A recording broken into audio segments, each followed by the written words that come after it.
రెండోది వచ్చేసరికి network issues. అంటే మేము కేబుల్ కనెక్షన్స్ ఇవ్వడమే కాకుండా వీటన్నిటికి కూడా ఈ కేబుల్ రావాలన్నా, ఇంటర్నెట్ బాగా రావాలన్నా నెట్వర్క్ అనేది ఉంటుంది. మాకు 78,000 కిలోమీటర్ల ఆప్టిక్ ఫైబర్ కేబుల్ ఉంటే ఈ ప్రభుత్వం వచ్చిన తర్వాత, మా ప్రభుత్వం వచ్చిన తర్వాత ప్రతిరోజు ఈ మూల ఆ మూల నెట్వర్క్ ప్రాబ్లం ఉంటూనే ఉంది.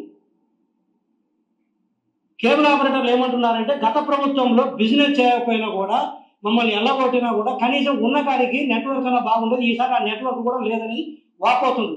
ఆ మెజర్ను చూస్తే మమ్మల్ని చంపేయండి సార్ ఒకేసారి కొంతమంది ఈ రోజు టార్చర్ ఏంటి అంటున్నారు. ఇది ముఖ్యంగా నేను చెప్పదలుచున్నాను. ఒకటి, కొత్త బిజినెస్ చేయలేదు, ఒక కనెక్షన్ ఇవ్వలేదు, ₹1 సంపాదించలేదు. ప్రతిరోజు నెట్వర్క్ ప్రాబ్లం. ఎందుకంటే ప్రతిరోజు కాదు, ఇది పవర్ ఎలాగనో విద్యుత్ ఎలాగనో ఇంటర్నెట్ కేబుల్ అనేది కూడా ఒక్క నిమిషం కూడా పోవడానికి లేదు. ఎందుకంటే ఎప్పుడు టీవీ చూస్తుంటారు జనాలు, ఇంటర్నెట్ వాడుకుంటారు కానీ ఇంటరప్షన్ అనేది ఉండకూడదు. అటువంటి వ్యవస్థ ఇది. అలాంటిది ఆల్మోస్ట్ డే టు డే బేస్లో ఏదో ప్రాబ్లం వస్తుంది. ఎందుకు చెప్పాల్సి వస్తుందంటే చెప్పకపోతే బాగోదు, మళ్ళీ మేము దాచుకోవడం కరెక్ట్ కాదు. దీంట్లోకి వస్తున్నాం. సో విన్నారు కదా, ఆ ఫైబర్ నెట్ను లీడ్ చేస్తున్న చైర్మనే ఇక ఇన్ని రకాల ఆరోపణలు చేస్తూ ఉంటే మరి ఈ ప్రభుత్వం ఏం చేస్తున్నట్టు? ఇట్లా నిజాలు చెప్తే కూటమి సర్కారులో ఎవ్వడు ఉండడు అనమాట.